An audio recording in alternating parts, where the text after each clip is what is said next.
আমি আমার শাশুড়ি মাকে আমার প্রণাম জানাই।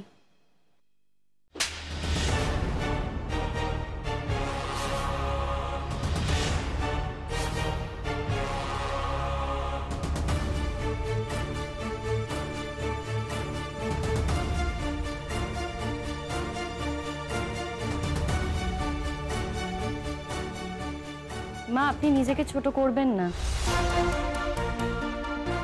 আজ যে এখানে সবার সামনে দাঁড়িয়ে আপনি আমাকে মারলেন, আপনি কিন্তু নিজেকেই ছোট করলেন। আমার কিন্তু কিছু হলো না।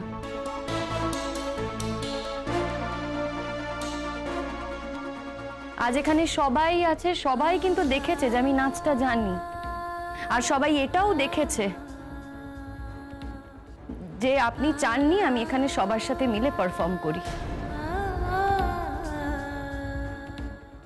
আমার কিন্তু সত্যি কিছু হলো না মা, এটা আপনার বদনাম। আপনাকে দিয়েছে সবাই সম্মান জানাতে চেয়েছে, আপনাকে যে সবাই মঞ্চে ডেকেছে সম্মান জানানোর জন্য, সেই সম্মান কিন্তু মা আপনি ধুলোয় মিশিয়ে দিলেন। কারণ একটাই, আপনার কথা না শুনে আমি এখানে পারফর্ম করতে এসেছি বলে।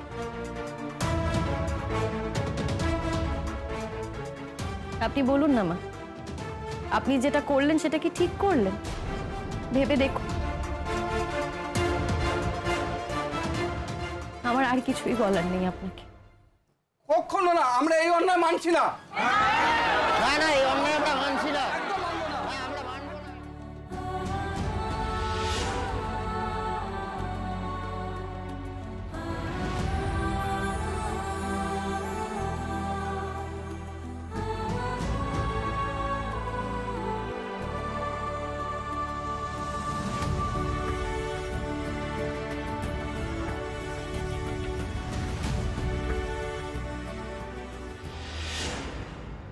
বলো বলো বলো বলো, এখন তোমার কি শাস্তিটা হওয়া উচিত?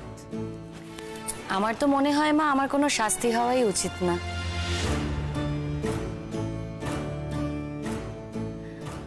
আপনাদের তো সবার আমার নাচ ভালো লেগেছে, তাই আপনার তরফ থেকে আমার একটা পুরস্কার পাওয়া উচিত। মা, আপনি বলেছিলেন না আমাকে মোচার ঘন্ট খাওয়াবেন, তা কবে খাওয়াবেন মোচার ঘন্ট? খবরদার, তামাশা করছো তুমি, তামাশা করছো আমার সাথে। হ্যাঁ, তামাশাই তো করছে, তুমি বুঝতে পারছো না? আরে বাবা, তোমাকে লেজে খেলাচ্ছে। কিরে দাদা, এরপরেও তুই এই মেয়ের সঙ্গে সংসার করবি তো? কেন এটা করলে তুমি শিমু? কিসের জন্য করলে? আমার বাড়ির এতগুলো লোককে তুমি সবার সামনে অপ্রস্তুত করলে ওখানে। আমার মা স্টেজে উঠে দেখছে ওটা তুমি।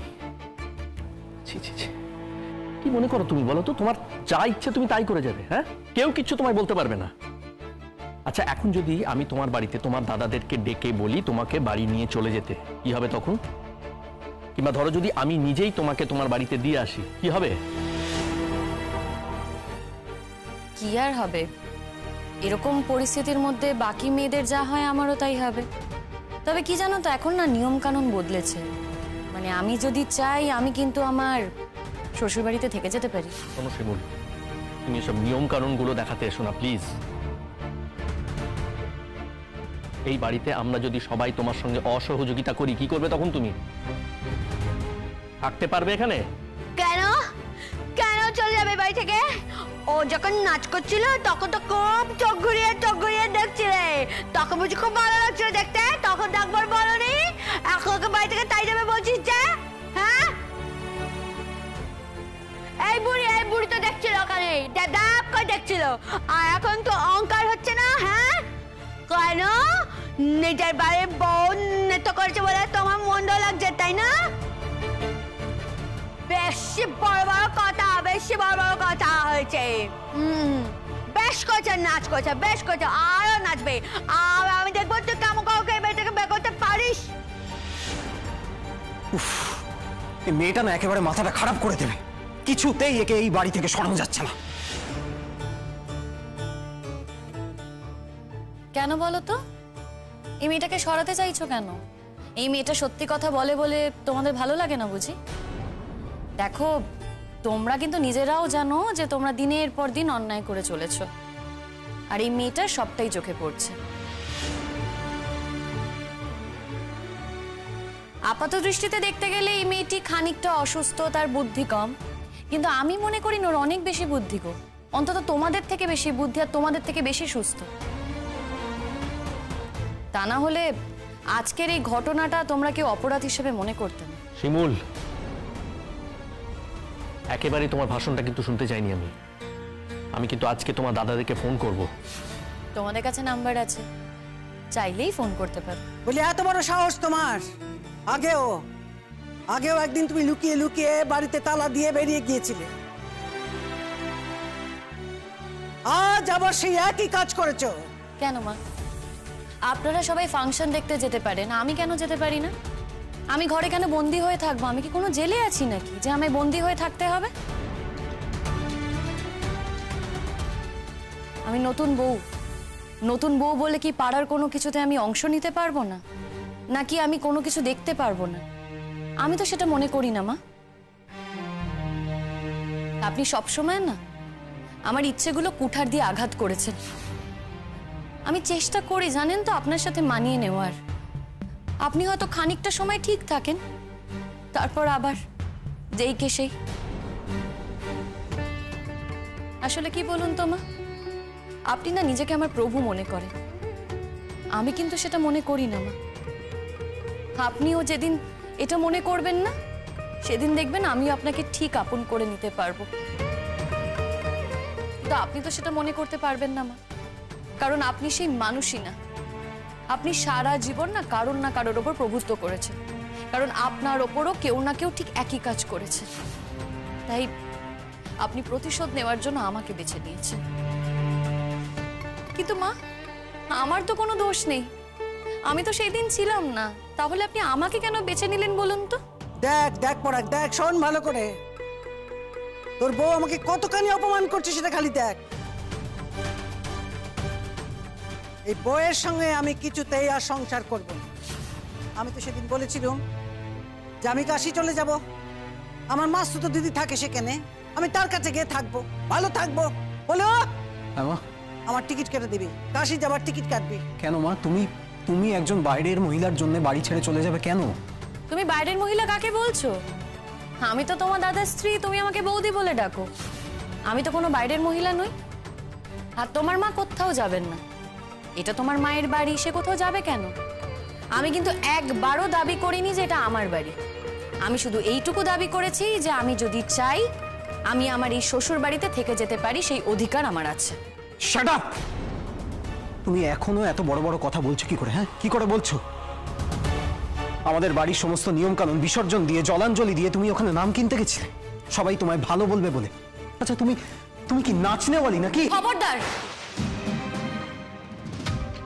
তুমি যদি আমার দেওর না হয়ে ভাই হতে না, তোমাকে ঠাস ঠাস করে দুটো চড় মেরে তোমার দাঁতগুলো ফেলে দিতাম।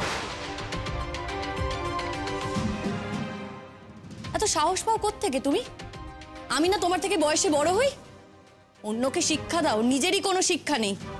শোনো, ভবিষ্যতে না কোনোদিনও তুমি আমার সাথে এইভাবে কথা বলবে না। দাদা, এসব কি হচ্ছে? কি আমাকে কি এখন এইগুলো শুনতে হবে? ও আমাকে শাসাচ্ছে, তড়পাচ্ছে এইভাবে। দেখো, তোমার দাদা যদি মানুষ হয় না, তোমার দাদা যদি মনুষ্যত্ব থাকে, তাহলে এই কথাটাতে ওর কি লাগে আমিও জানতে চাই। তোমার ভাই এই কথাটা বলেছে, তোমার প্রেস্টিজে লাগছে না? আর যদি তোমার প্রেস্টিজে না লাগে না, তাহলে আমি বুঝবো যে তুমি শুধু মানুষের শরীরেই জন্মেছো, কিন্তু তুমি আসলে মানুষ না। আর এরকম মানুষের সাথে থাকতে না আমার ঘেন্না করে, ঘেন্না। কি বলে তুমি? কি বলে কথাটা? ঘেন্না করবে তোমার? হ্যাঁ, ঘেন্না করবে আমার সঙ্গে থাকতে? ঠিক আছে, ঠিক আছে শিমুল, এত বড় কথাটা তুমি বললে তো আমাকে, যাতে তোমার ঘেন্না না করে, তাহলে সেই ব্যবস্থাটা এবারে করো। চলে যাও তুমি তোমার বাপের বাড়ি। এই বাড়িতে তোমার থাকা হবে না শিমুল। এই বাড়ির সঙ্গে তুমি মানিয়ে নিতে পারবে না, আমি স্পষ্ট বুঝতে পারছি। আর তাছাড়া তোমার কার্যকলাপও কিন্তু আমার পছন্দ হচ্ছে না। আচ্ছা, একটা কথা আমি ঠিক করে বলো তো, আমার ঠিক কতজন প্রভু আছে?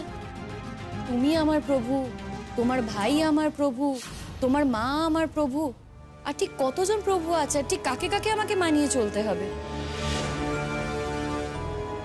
আচ্ছা, তুমি তো চাকরি করো, তোমার তো একজনই রিপোর্টিং অথরিটি আছে, তাহলে আমার বেলায় এতজন কেন?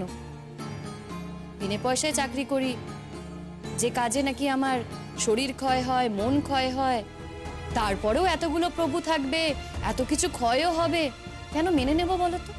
তুমি কিন্তু বড্ড বেশি কথা বলছো শিমুল। দেখ তাহলে নিজেই দেখ, কোথায় প্রতীক্ষা আর কোথায় কোথায় তোর বউ। দেখো, প্রতীক্ষা কিন্তু এখনো এ বাড়িতে বউ হয়ে আসেনি। তোমাদের বাড়ি যা সব নিয়ম আছে যেগুলো তোমরা আমার ওপর চাপিয়ে দিচ্ছ, আগে দেখো প্রতীক্ষা সেগুলো কিভাবে মানিয়ে নেয়, তারপর তো বুঝবে যে আমি কোথায় আর প্রতীক্ষা কোথায়। যাক, এসব কথা বলে কোনো লাভ নেই, কারণ তোমরা কেউ আমাকে পছন্দ করো না, সেটা আমি খুব ভালো করেই বুঝতে পারছি। কিন্তু তাই বলে যখন তখন তোমরা আমাকে হুমকি দেবে, বাপের বাড়ি দিয়ে আসবে বলে যখন তখন আমার দাদাদের ফোন করবে, সেটা কিন্তু হতে পারে না। দিদি, কি ব্যাপার? মজা দেখতে এসছো? মজা দেখতে এসছো নাকি তোমরা সব? না দিদি, মজা দেখতে আসিনি, দেখতে এসেছি এই মেয়েটাকে তোমরা কতটা নিগ্রহ করছো। তোমার ঠাকুরপোই পাঠালো, বললো আজ নিশ্চয়ই ওরা বৌমার গায়ে হাত তুলবেই, তাই সেটা দেখতে এসেছি আর বাঁচাতে এসেছি।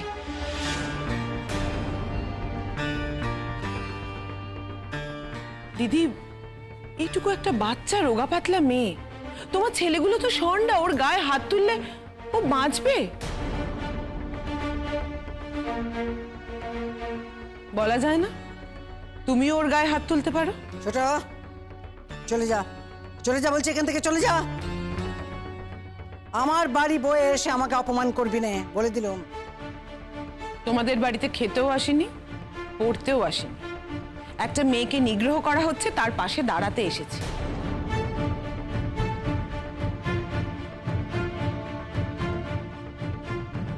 বৌদি ভাই, কি হয়েছে বৌদি ভাই? তুমি কাঁদছো কেন? কোথায় কাঁদছি তুতুল? আমি না চেষ্টা করছি যাতে আমার চোখে আগুন আসে, কিন্তু তাও জানো তো বারবার আমার চোখে জলই চলে আসছে, কিছুতেই চোখে পুরোপুরি আগুনটা আমি আনতে পারছি না। কিন্তু এখন তো দেখছি না আগুনটা পুরোপুরি আসছে না, জল এসে আগুনটাকে খালি নিভিয়েই দিচ্ছে। চোখের জলের জোর দেখছি অনেক বেশি। কাঁদিস না বউ, কাঁদিস না, তোকে এবার থেকে কেউ বের করতে পারবে না, আমি বলে দিচ্ছি, কেউ বের করতে পারবে না। এত অপমান সহ্য করে মান সম্মান খুইয়ে এ বাড়িতে আমার থাকতে ইচ্ছে করে না পুতুল দি, কিন্তু কি করবো বলো তো পুতুল দি? আমি যদি জেদ করে এখানে থেকে না যাই, এটা তো পেয়ে বসবে, তারপর দেখবে এই আমার মতোই আমি চলে যাবার পর এখানে এক একটা করে মেয়ে আনবে আর আমার মতোই দূর দূর করে তাড়িয়ে দেবে। সেটা তো আমি হতে দিতে পারি না।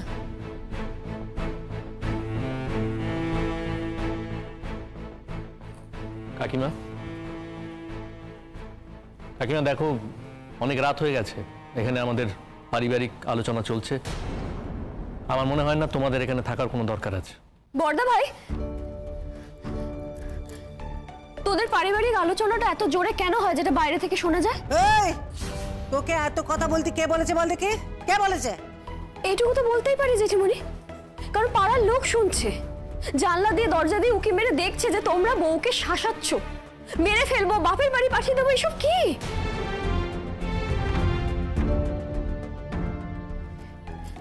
বড়দা ভাই, এসব কথা তোরা বলিস না, তোদেরও তো একটা সম্মান আছে, আর যদি তোমাদের সম্মান থেকে থাকে তাহলে সেই সম্মানে কিন্তু ঘা লাগছে বলেই আমি বারবার বলছি এই সমস্ত নোংরা কথা প্লিজ তোমরা বলো না। আমরা তো সেটা শুনলাম বাইরে থেকে, সেই জন্যই তো আমরা এলাম। আসবো।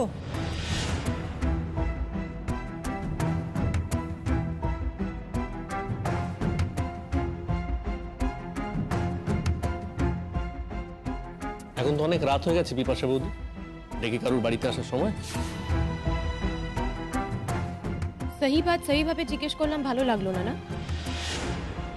ठीक है और জিজ্ঞেস করবো না। শিমুল क्या हुआ? এরা তোমার উপর অত্যাচার করছে তাই তো? ঠিক আছে আমি তোমাকে একটা নাম্বার দিচ্ছি, তুমি কল করে নাও, পুলিশ ঠিক চলে আসবে। দাঁড়াও দাঁড়াও, তুমি কি পুলিশের ভয় দেখাচ্ছ নাকি?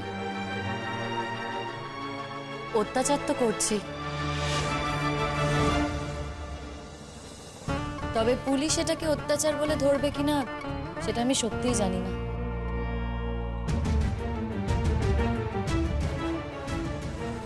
হ্যাঁ, এখন অবধি কেউ আমার গায়ে হাত তোলেনি ঠিকই, তবে যখন তখন যে কোনো মুহূর্তে আমার গায়ে হাত উঠতে পারে। আর যদি গায়ে হাত পড়ে না, আমি তখন ওই নাম্বারই ডায়াল করব। আর যদি আমার বাপের বাড়িতে ফোন করে জানানো হয়, আমার দাদাদের যদি বলা হয় আমাকে নিয়ে যাওয়ার জন্য, আমি তখনও পুলিশে জানাবো।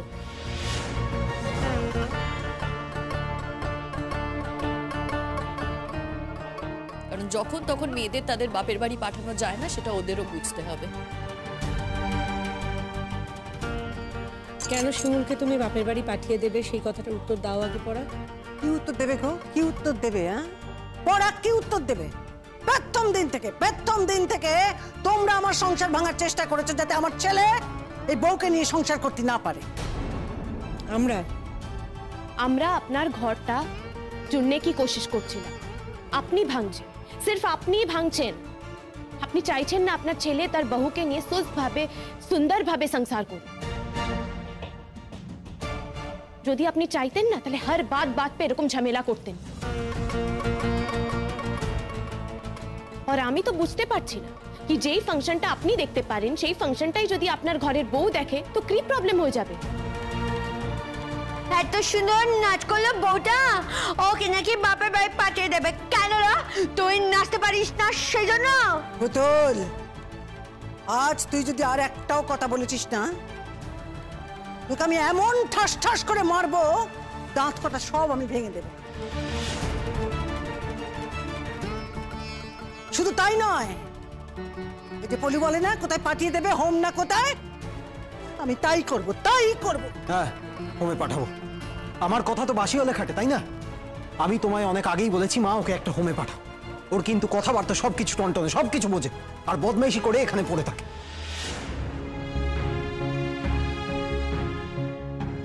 এমন একটা মেয়েকে তুমি জন্ম দিয়েছো, আমাদের প্রত্যেকের জীবন একেবারে জ্বালিয়ে পুড়িয়ে শেষ করে দিল। কি করে জানতে পারবো আমি যে জন্মের পর এই মূর্তি ধারণ করবে? আমি কি জানতাম তোর আমার যে দোষ দিচ্ছিস? শোনো বিপাশা বৌদি, আমি আগেও বললাম আবারও বলছি, অনেক রাত হয়ে গেছে, তোমরা এখন বাড়ি যাও। না, যাবো না। শিমুলের কি ব্যবস্থা করছো সেটা না জানা অবধি বাড়ি যাবো না। ব্যবস্থাটা জানতে চাইছো তো? তাহলে শুনে রাখো, আমি ডিসিশন নিয়েছি, এই মেয়ের সঙ্গে আমি সংসার করতে পারবো না।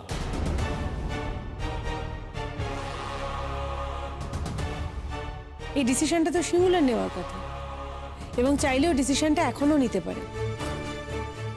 ভালো কথা, তুমি শিমুলকে ডিভোর্স দিয়ে দেবে, কিন্তু তার মানে কিন্তু এই নয় যে তুমি খোরপোশ দেওয়ার দায়িত্বটা থেকে বেঁচে যাচ্ছ। এত সহজ নয় ভাই। আর এটাও নয় যে তুমি মনে করলে ডিভোর্স দিয়ে দিলে আর মাসে মাসে তুমি 1000 টাকা করে ওকে ঠেকিয়ে দিলে, সেটাও কিন্তু হবে না। খোরপোশটা ডিসাইড করবে কোর্ট, আর কোর্টে দৌড়দৌড়ি করার জন্য শিমুলের পাশে কিন্তু আমরা দাঁড়াবো। কোর্টে দৌড়দৌড়ি করা, উকিল ধরে দেওয়া, ওর থাকার ব্যবস্থা করা, ওর কাজের ব্যবস্থা করা, সবটা কিন্তু আমরা করে দেবো। মাথায় থাকবে তো? আচ্ছা, তোমরা কি চাইছো বলো তো আমাদের কাছ থেকে? क्यों? জাস্টিস চাই। তুমি তোমার বহুকে সম্মান করো এটা চাই, তোমার মা তোমার বহুকে সম্মান করুক এটা চাই।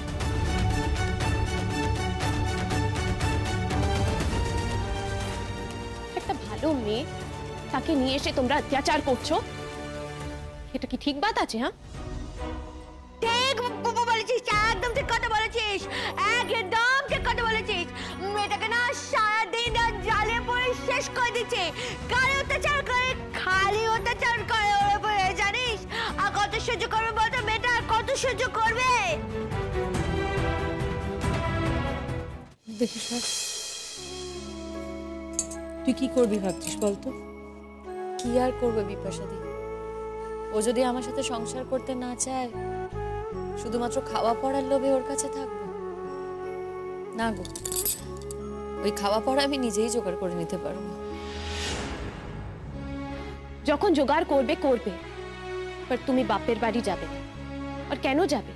ওখানে গেলেও তো তোমাকে অনেক কথা শুনতে হবে। আর ওরা তোমাকে এত খরচ করে শাদি দিয়েছে, সেখান থেকে তুমি वापस চলে যাবে? এটা কোনো কথা হলো শিমুল? আর যদি যেতেই হয় তো সবার আগে এদের বলো সেই শাদির সব পয়সা वापस করতে। তুমি কোথায় থাকবে, কি খাবে, কি পরবে, এই সব কিছুর ব্যবস্থা করতে, তারপরে তুমি যাবে।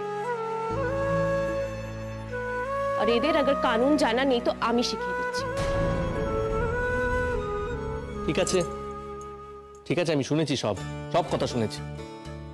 লয়ার যদি ইচ্ছে করি আমিও কিন্তু অ্যাপয়েন্ট করতে পারি, কিন্তু আমি যদি সত্যি কারোর সঙ্গে থাকতে না চাই, কেউ আমাকে জোর করতে পারে না, ফোর্স করতে পারে না কেউ। এখন এক কথা বলছিস দাদা তুই, কিন্তু এরপরে যখনই ঘরে ঢুকবি, তোর বউ তোর সঙ্গে যখন ঘরে ঢুকবে, তারপরেই তুই পাল্টে যাবি। তুই একেবারে পাল্টি খেয়ে যাবি, তোর কথাই বদলে যাবে, অন্যরকম কথা বলবি তখন। কেন? হ্যাঁ, এরকম বলেছি নাকি তোকে কখনো? যদি বলেও থাকে তাহলে তোমার আপত্তি কি আছে ভাই? তুমি তো তোমার হবু বউকে নিয়ে রাজ্য চষে বেড়াচ্ছ, এই তো ফাংশনেও গেছিলে, বিয়ে হয়নি এখনো তাতেই। আর একটা মেয়ে নতুন বিয়ে হয়ে এ বাড়িতে এসছে, তার কি ফাংশন দেখা এত দোষ, এত অপরাধ হয়ে গেল? এটা তোমার কেমন বিচার কাকিমা?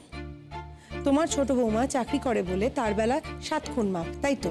আর তোমার বড় বৌমা চাকরি বাকরি করে না বলে 24টা ঘন্টা তোমাদের কথা অনুযায়ী সংসারে জোয়াল টেনে চলেছে বলে তার বেলা সমস্ত রকমের বাধা নিষেধ। সেই ফাংশন দেখতে গেলেই অপরাধ। যত নষ্টের গোড়া না তুমি, জানো তো কাকিমা?